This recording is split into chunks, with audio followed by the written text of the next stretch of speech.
చట్టాన్ని గౌరవించి చట్టం ముందు అందరూ సమానులేనని భావించే మనిషి అల్లు అర్జున్. అందుకే పోలీసులకు సహకరించడం నుంచి కోర్టు ఆదేశాలను పాటించడం వరకు అన్నింటా తన ధోరణి చాటుకుంటున్నారు. ఆ క్రమంలోనే తన బెయిల్ షరతులను గమనంలో ఉంచుకుని వాటికి అనుగుణంగా వ్యవహరిస్తున్నారు. కోర్టు ఆదేశాలను పాటించే పనిలో ఉన్నారు.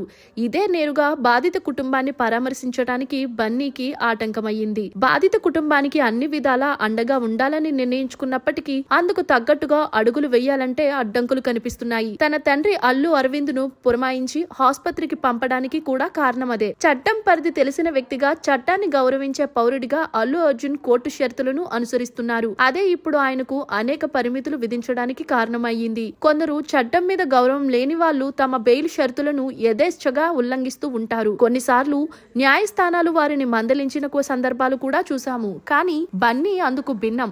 చట్టం పరిధిలోనే తను చేయాలనుకున్నది చేసే మనస్తత్వం ఉన్న మనిషి.